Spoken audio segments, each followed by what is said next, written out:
ठाकुर जी अब धीमे धीमे चलना सीख गए।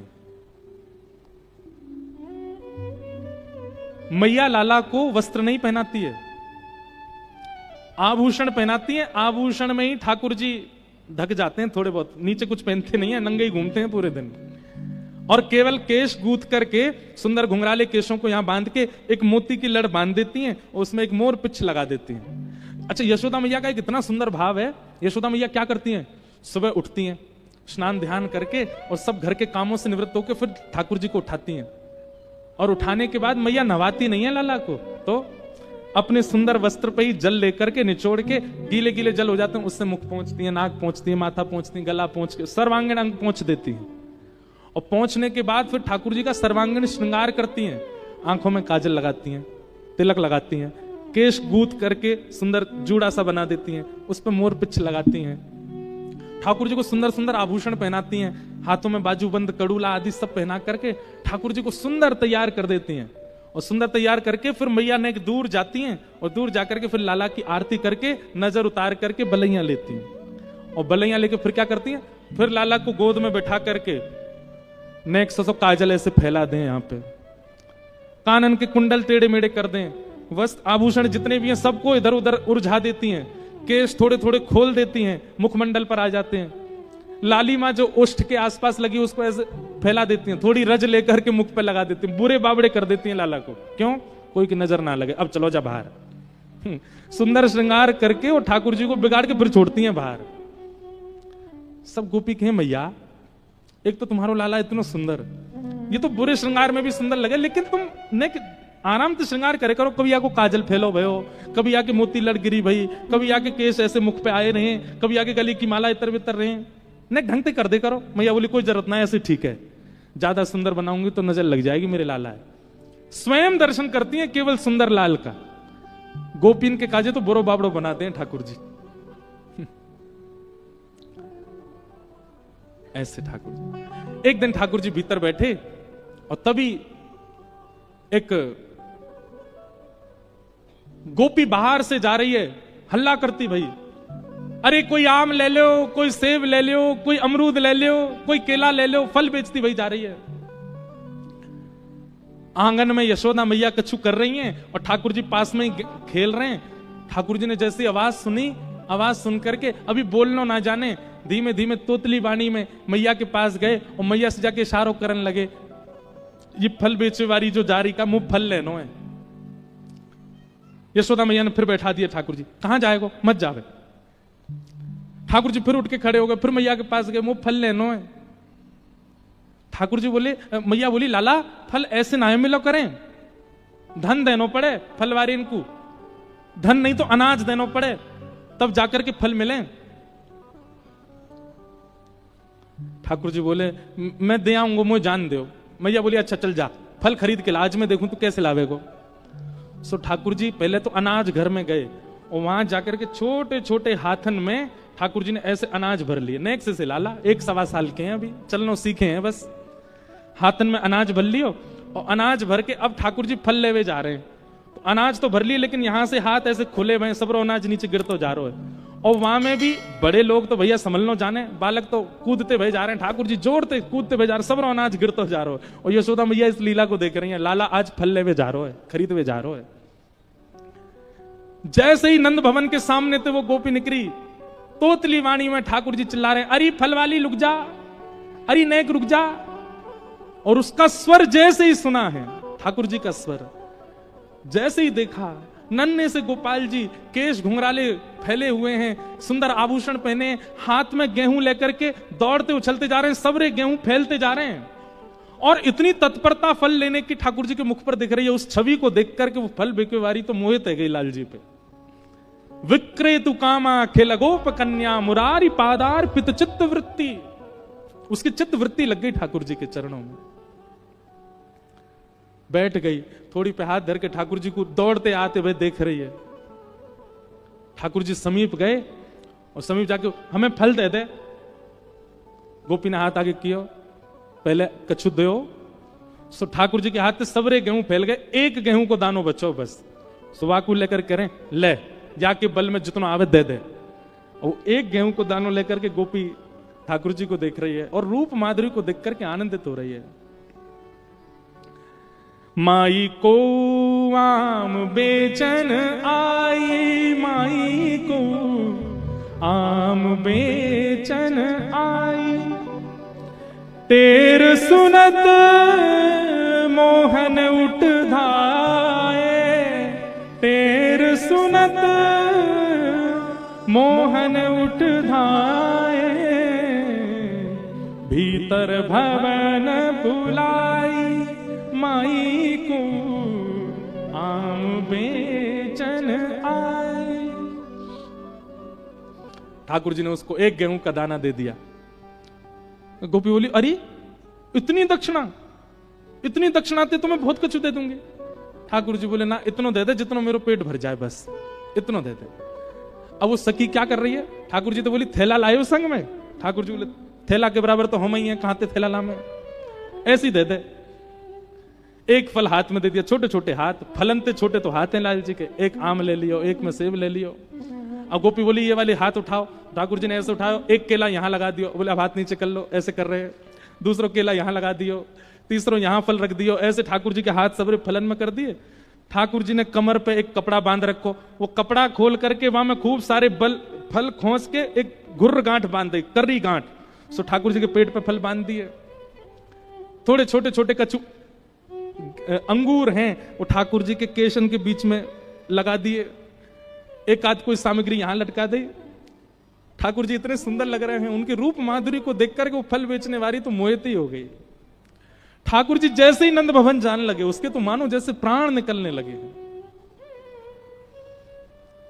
दौड़ते दौड़ते ठाकुर जी जा रहे हैं, कहीं से आम निकल के गिर रहे हैं, कहीं से केला गिर रहे हैं, कहीं से सब गिर रहे हैं।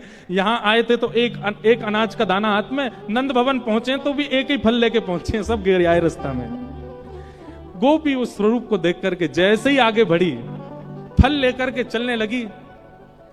अब ये नहीं कह रही है आम ले लो, अमरूद ले लो, केला ले लो, अब तो कह रही है कोई घन श्याम ले लो री, कोई नंदलाल ले लो री, कोई घन श्याम ले लो री, कोई नंदलाल ले लो री। पूरे नगर में भ्रमण कर रही है, नंदलाल ले लो, घनश्याम ले लो, कृष्ण ले लो, मुरारी ले लो। ऐसा रूप है ठाकुर जी को, कहां तक वर्णन करें, इतनी लीलाएं हैं श्री ठाकुर जी की ब्रज की। 11 वर्ष 56 दिन में ठाकुर जी ने उस प्रेम के समुद्र को प्रकट कर दिया वृंदावन में, जिसमें आज तक गोते लगा रहे हैं और लाखों वर्षों तक गोते लगाते रहेंगे लोग। वह प्रेम का सरोवर है।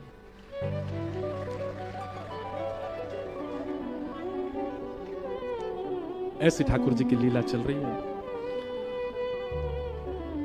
श्रृंग्यग्निड्यं शशि जलद्विज कंटकेभ्य लीला क्रीड़ा परावति चलौ स्वसतो निषेद्धुम ग्रह्याणि कर्तुमपि यत्र न तज्जनन्यो शोकादयापतुरनं मनसो वसस्थान। ठाकुर जी विविध विविध लीलाएं कर रहे हैं, उन सबका वर्णन यहां किया गया है। हम सबको प्रणाम, बस श्लोक गा के प्रणाम कर दे रहे हैं। ब्रज लीला है तो बहुत सुंदर। ठाकुर जी कभी सींग से लटक जाते हैं गैयाओं की श्रृंगी, कभी अग्नि से खेलते हैं, कभी द्यमष्टि, रोने लग जाते हैं मैया के पास जाके। मैया के काय को रो रहा है? बोले मैया मैं इतना बड़ा है गयो, मेरे सबरे दांत काय को ना निकल रहे, 4 ही निकल के आए हैं अभी तक। मैया बोली लाला तू अभी छोटा, मैं छोटा, गैया ने तो अभी बछड़ा दियो 2 महीना पहले, वाके सबरे दांत निकल आए मैया, मेरे अभी 2 ही निकल के आए हैं। मैया बोली तो अब कहा करूं बता? बोले मैया तेने खावे पीवे में कमी छोड़ी जब मैं तेरे गर्भ में हतो, यही मारे मेरे दांत नहीं निकले अभी तक। 4 दिन तक ठाकुर जी रोते ही रहे। नंद भाव बोले लाला कहा भयो? बोले मैया ने मेरे संग बहुत बुरो कियो। ऐसी ऐसी लीला करें। एक दिन ठाकुर जी रोने लगे। मैया बोली लाला काय को रो रहा है? दाऊ बहुत खिजायो मैया मेरी, दाऊ बहुत खिजायो। मैया जे दाऊ दादा समझा दे, जे मुंह को बहुत छेड़ा है। मैया बोली कहा के तोते? ठाकुर जी कह रहे हैं दाऊ बहुत खिजायो मोसो कहे मोल को लीनो। सो समझे? यशुमति कब जायो लाला, तू यशुमति। मैया जी जसोदा जे दाऊ दादा मुझको बहुत छेड़ा है। मैया बोली कहा के? बोले यूं के कि तो हम आधी रोटी पे लेके आए कोई ते, तू यशोदा को लाला ना है, तू यशोदा को पुत्र ना है, तू तो आधी रोटी में हम कहीं ते लेके आए। मोसो कहे मोल को लीन हो, मोसो कहे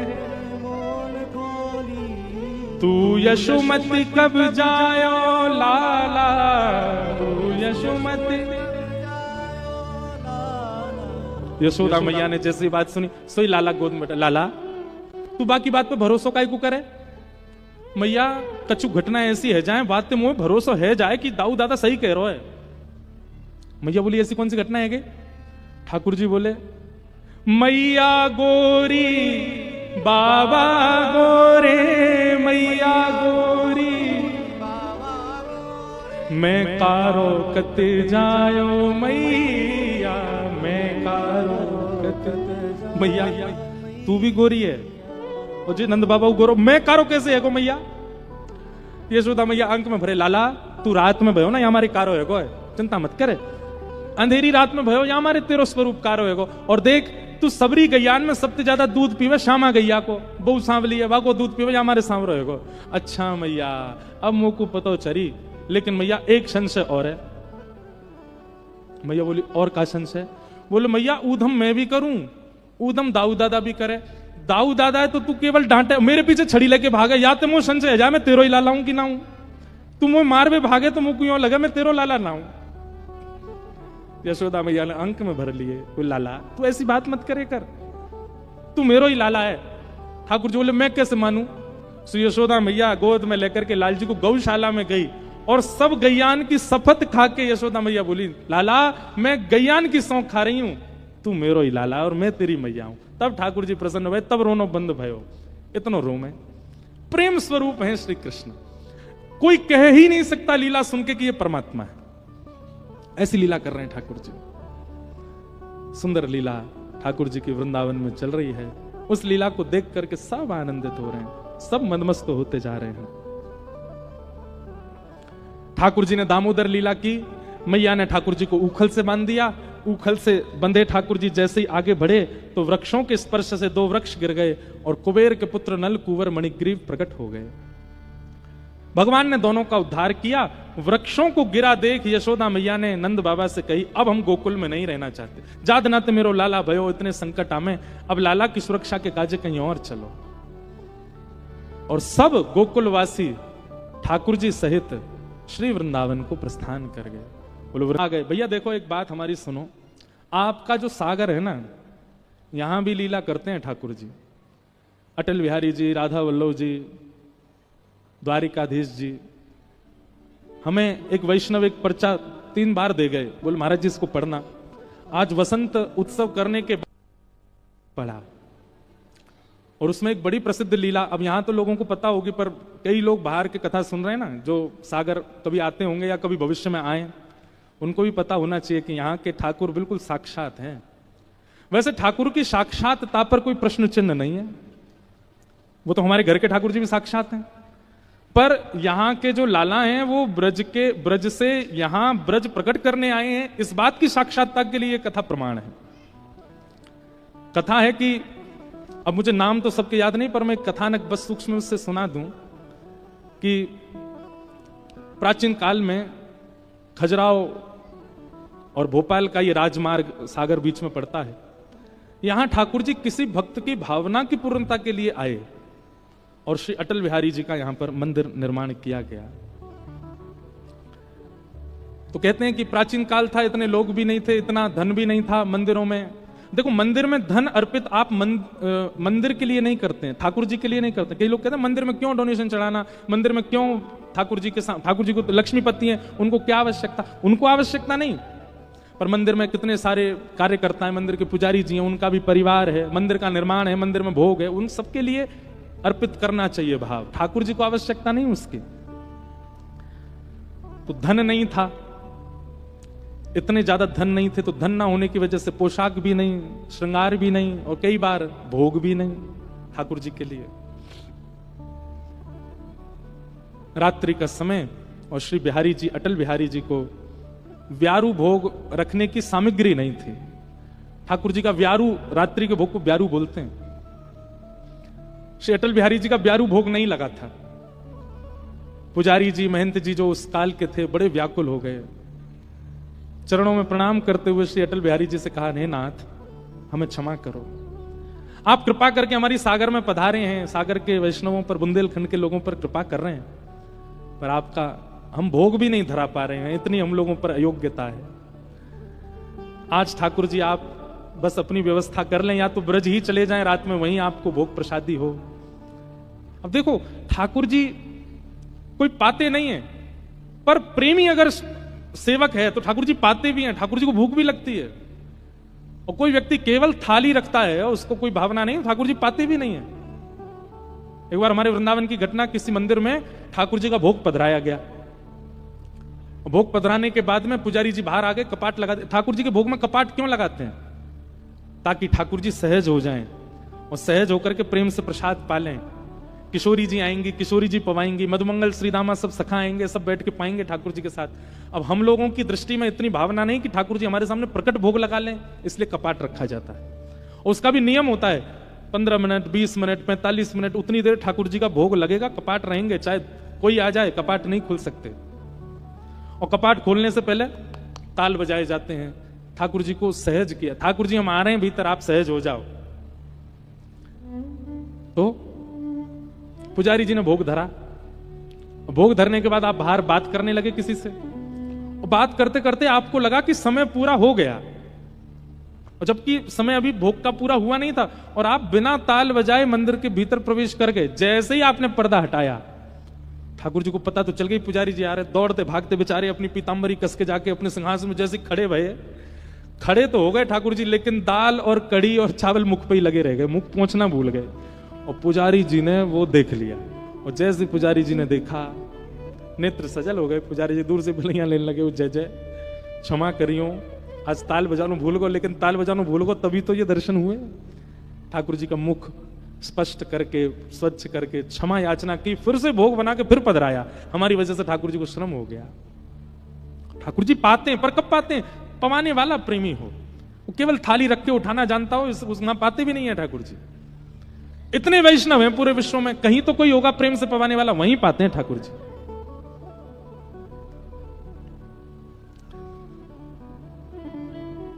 तो सागर में अटल बिहारी जी को व्यारू भोग नहीं धरा गया, व्यवस्था नहीं थी।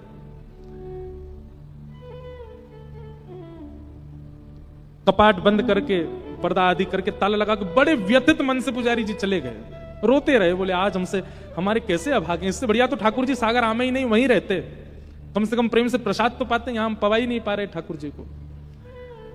लेकिन उनकी विरह वेदना, पास ही में एक सुंदर दुकान थी,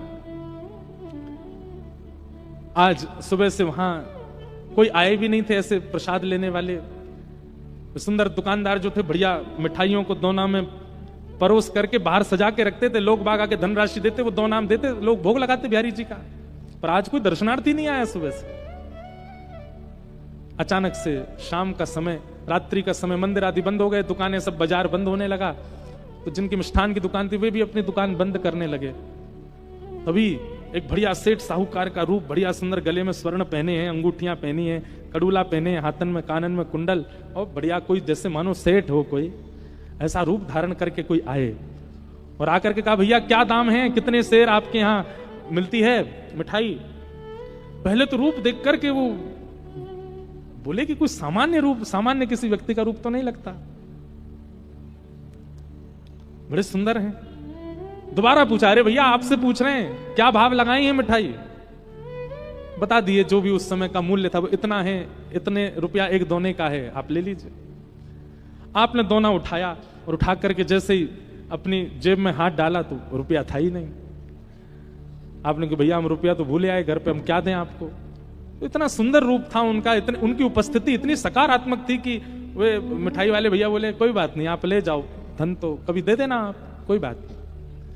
नहीं नहीं नहीं, ऐसे नहीं पाना चाहिए, कुछ तो देंगे हम आपको। खूब मना किया, बोले कोई बात नहीं आप फिर कभी दे देना, पर नहीं हम तो दे के जाएंगे। और तभी उन सज्जन व्यक्ति ने अपनी एक अंगूठी हीरा की उतार के धर दी। बोले महाराज जी अंगूठी रख लीजिए। और इसके, अरे भैया अंगूठी तो बहुत मूल्यवान है, इतने की तो कोई मिठाई नहीं पाई आपने, आप ये मत दे के जाइए। बोले नहीं नहीं आप रखिए। और ऐसा कहकर के वो मिठाई खूब मना करते रहे पर नहीं, दे के चले गए। उन्होंने भी सोचा पता नहीं बड़ा अद्भुत व्यक्ति जिसके रूप से, उस उपस्थिति से इतना आनंद हो रहा था।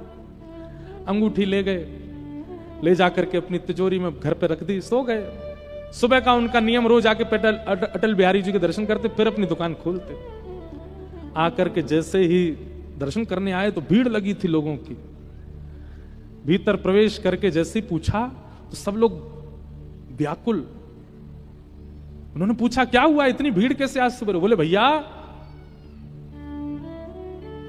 पुजारी जी कह रहे हैं कि रात्रि में ठाकुर जी को ब्यारू भोग नहीं लगा, कोई सामग्री भोजन की पधराई नहीं गई, पर सवेरे जब ताला आकर के खोला है तो सामने 2 दोनान में मिठाई रखी है और ठाकुर जी के हाथ की निज अंगूठी वो अंतर ध्यान कोई चोरी कर ले गया है। लेकिन आश्चर्य की बात यह, चोर भी आया था तो ताला तोड़ा होगा, ताला तो टूटा ही नहीं है, यथावत लगा है। फिर कैसे यह घटना घटी? दुकानदार ने जैसे ही देखा दोने की ओर और अंगूठी का चिंतन जैसे हुआ तो सोचने लगे कि रात्रि एक घटना घटी है, कोई व्यक्ति हमसे प्रसाद लेके गया, भेंट में अंगूठी दे गया, कहीं ऐसा तो नहीं है कि बिहारी जी की लीला हो। आपने तुरंत दौड़ करके अंगूठी लेकर के आए, आकर के पुजारी जी को देखी, यही अंगूठी है क्या ठाकुर जी की? देख करके पुजारी जी बोले हाँ यही अंगूठी है। यह सुनते ही वे भावुक हो गए। बोले अरे भैया आपने कल भोग नहीं धरा ठाकुर जी को, और आप इतने व्याकुल हो गए जाकर के कि आपकी व्याकुलता के कारण ठाकुर जी ही आए और आकर के अपनी अंगूठी भेंट देकर के प्रसाद लेकर के गए, रात में ब्यारू भोग पाया। तो भैया सागर वारे धन्य हो, हमारे वृंदावन चंद यहां भी बैठे हैं और पूरी लीला कर रहे हैं। ऐसी लीलाएं तो हमारे ब्रज में करते हैं ठाकुर जी।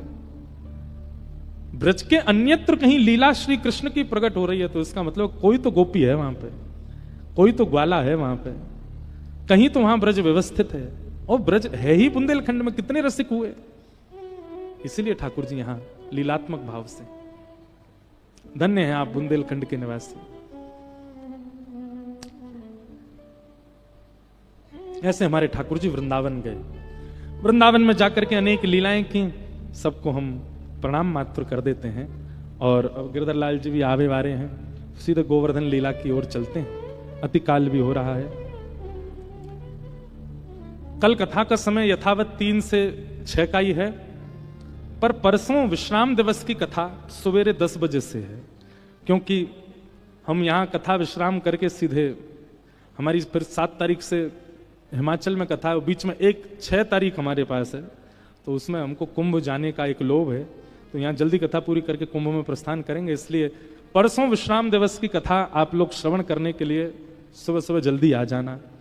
आप कहोगे महाराज जी हमारे काम हैं, धंधे हैं, जो भी हैं, तो जैसे बीमार हो जाने पर आप अपने धंधे कामों पर नहीं जाते, ऐसे उस दिन बीमार घोषित कर लेना अपने आप को, कथा में आ जाना। और 9 बजे ही आ जाइएगा, क्योंकि 10 बजे से 12 बजे तक कथा का क्रम रहेगा, थोड़ी देर ऊपर नीचे होगा, विश्राम दिवस है। और 12:30 बजे तक लगभग कथा को विश्राम करके फिर हम प्रस्थान करेंगे। इसलिए कल तो कथा का समय यथावत है 3 से 6, कल और विस्तार से चर्चा करेंगे, पर परसों सुबह कथा होगी, आप सब लोग ध्यान से आना। 2 दिन की कथा बची है, परसों के बाद तान दुपट्टा सोना दोपहर में, खूब दिन भर जो है सागर में ऊधम मचाना, कोई डिस्टर्ब नहीं करेगा आपको, कोई नहीं कहेगा आके कथा में पहले जगह अपनी पकड़ लो, खूब आनंद करना, हम परेशान नहीं करेंगे आपको। फिर परेशान करने बहुत जल्दी सागर फिर आएंगे, और अगली बार कुछ ज्यादा परेशान करने आएंगे। इस बार तो हमने बस 2-3 घंटा ही किए हैं, अगली बार ने एक और समय सुनाएंगे। सागर के लोगों में भावना तो बहुत है, प्रेमी भावी सब श्रोता हैं यहाँ के, तो उसी भावना से जल्दी आएंगे सागर। आइए गोवर्धन लीला की ओर चलें। अनेक लीलाएं वृंदावन में करने के पश्चात ठाकुर जी ने एक दिन देखो कि महाराज सबरे ब्रजवासी अपने घर में 56 भोग बना रहे हैं। ठाकुर जी ने जाके नंद बाबा से पूछी, बाबा जी कौन के काजे बनना है इतना प्रसाद? नंद बाबा बोले, लाला हम ब्रजवासी को देवता इंद्र महाराज है, वाकु प्रसन्न करवे के काजे, क्योंकि हम सब किसान हैं, हमारी खेती बाड़ी सुरक्षित रहे, तो इंद्र को प्रसन्न करवे के काजे हम साल में एक बार 56 भोग लगा करके इंद्र को प्रसन्न करें। ठाकुर जी बोले, मतलब इंद्र को भोग नहीं लगाओगे तो इंद्र ओला बरसावेगो, इंद्र अतिवृष्टि करेगो? ब्रजवासी बोले हाँ लाला, जाके घर से सामग्री नहीं जावे तो इंद्र वापे नाराज है जाए। ठाकुर जी बोले ऐसे देवता काय काम के जिनकी क्रिया पूरी नहीं गई तो वो नाराज है जाए। ये बात बिल्कुल ध्यान से सुनिएगा। भगवान पे इतना समय नहीं है कि आपने एक दिया नहीं जलाया तो आपसे नाराज हो जाएंगे। ये सब बातें जो कही जाती हैं इन सब पर विश्वास नहीं करना है। इतना बड़ा ब्रह्मांड है, इतना विकसित ब्रह्मांड है, आपका एक छोटा सा दिया ना जलने पे आपके देवता नाराज हो जाएंगे आपसे? मतलब पूरे ब्रह्मांड में आपका ही दिया चाहिए, उसी से ही उनको दिखता है, उसके अलावा दिखेगा नहीं। ये सब आपका भ्रम बन जाता है कि हमने ऐसा नहीं किया, वो नहीं किया, वो तो भाई हमारे कुल देवता नाराज। ये सब आपके प्रारब्ध के कारण जीवन में आता है। और जितना जिस वस्तु पर आप विश्वास करेंगे फिर वैसा ही बनता चला जाता है जीवन। हमारे वो रूठे पड़े हैं, हमारे पितर रूठे पड़े हैं, हमारे वो रूठे पड़े नहीं। आप अपने कर्म को सिद्ध करते हुए चलिए। देवी देवता इतनी जल्दी नाराज होने वाले नहीं है। हमने ऐसा नहीं किया, वो हम पे नाराज हो गए, क्यों होंगे नाराज? इसलिए अपने कर्म को शुद्ध रखिए, बस उसी पर विश्वास कीजिए। ठाकुर जी स्वयं कह रहे हैं यहां पर, बोले भैया इंद्र नाराज नहीं हो, वाक्य लिए आप 56 भोग लगा रहे हैं। कहीं सूर्य नाराज है क्यों? तो सूर्य ने प्रकाश देना बंद कर दिया तो आपकी खेतीबाड़ी चलेगी? और सूर्य भी नाराज नहीं हुए, इंद्र भी नाराज नहीं हुए, वरुण नाराज हो गए तो, वायुदेव नाराज हो गए तो? पिताजी ऐसे अगर मनाने लग गए ना देवताओं को, 33 कोटि देवता हैं, सबको मनाओ, एक भी नाराज हो जाएगा तो हमारा काम बिगड़ेगा। तब ब्रजवासी बोले तो कहा करें? तब 7 बरस के ठाकुर जी प्रवचन कर रहे हैं ब्रजवासियों के आगे। कर्मणा जायते जंतु कर्मणैव विलीयते, सुखम दुखम भयम क्षेमम कर्मणैव विपद्यते। कर्म से ही सुख मिलता है, कर्म से ही दुख मिलता है। जैसे कर्म होंगे वैसा जीवन हो जाता है। पिताजी कई बार पूर्व के कर्म भी हमको इस जन्म में भोगने पड़ते हैं, पर हम दोष मढ़ देते हैं देवताओं के ऊपर। नहीं, कर्म बस शुद्ध रखिए पिताजी। देवताओं को प्रसन्न करने से या इस प्रकार एक एक देव की अलग पूजा करने से आपके कर्म शुद्ध होंगे, आपका सब कुछ पवित्र होगा, ऐसा नहीं होगा पिताजी। कर्म शुद्ध करो, मेहनत करो, परिश्रम करो। और रही बात देव वंदन की, देव पूजा की, तो एक साधे सब सधे। एक ऐसे की पूजा करो जिससे सबकी पूजा हो जाए। बोले एक ऐसा कौन है? बोले साक्षात नारायण भगवान। और वही नारायण हमारे ब्रजमंडल में गोवर्धन रूप में विराज रहे हैं। अगर पूजा करनी है तो उनकी करो। इंद्र भी प्रसन्न है जाएगा, सूर्य भी प्रसन्न, वरुण भी प्रसन्न, सरस्वती भी प्रसन्न, सब देवी देवता एक उनकी पूजा से प्रसन्न हो जाएंगे। क्यों? क्योंकि वो साक्षात नारायण है। जड़ में पानी डालो, सारे पत्ते हरे भरे हो जाएंगे। पत्तों में पानी डालने की आवश्यकता थोड़ी है। एक प्रकार से कहा जाए बंधुओं, श्री कृष्ण कौन है? पर्यावरण मित्र हैं। कौन है? ठाकुर जी कहते हैं आप जप करते हो, आप परिक्रमा करते हो, आप यज्ञ करते हो, आप सारे साधन करते हो, पर पर्यावरण की सुरक्षा का भाव आपके चित्त में नहीं है, तो भगवत मिलन में बाधा ही रहेगी आपके। हम तो कहते हैं यज्ञ तप जप थोड़ा कम हो जाए, पर पर्यावरण की शुद्धि का भाव आपके चित्त में आ जाए ना, ठाकुर जी एक जापक से पहले आपसे मिल जाएंगे, एक तपस्वी से पहले आपसे आके मिल लेंगे। क्यों? क्योंकि आप पर्यावरण के मित्र हो। ठाकुर जी चाहते हैं कि भैया ये 56 भोग बना करके एक पर्वत की पूजा करें, वृक्षों की पूजा करें, नदियों की पूजा करें, पर्यावरण की पूजा करें, तब इनसे सभी देवी देवता प्रसन्न होंगे। कहीं ना कहीं हम भारतीयों से देव नाराज अगर होते भी होंगे, वैसे तो होते नहीं, पर होते भी होंगे तो इसलिए होते होंगे क्योंकि हम पर्यावरण की ध्यान नहीं रखते। देवता सारे प्रसन्न हो जाएं। भारत सबसे ज्यादा प्रिय है देवताओं को, अगर भारत पवित्र हो जाए, स्वच्छ हो जाए। इसलिए पर्यावरण की शुद्धता पहले लाओ, नाम बाद में जप लेना, तिलक बाद में लगा लेना, पहले पर्यावरण की शुद्धि रखो। ठाकुर जी ने सब ब्रजवासी ने कही हमारे यहां जो गिरिराज पर्वत हैं यही नारायण हैं, इनकी पूजा करवे चलो। ब्रजवासी बोले अरे लाला कहीं इंद्र नाराज है तो?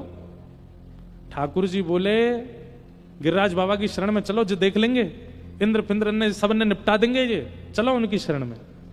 और लाला की बात मान करके सब ब्रजवासी गिरिराज पूजन को जा रहे हैं।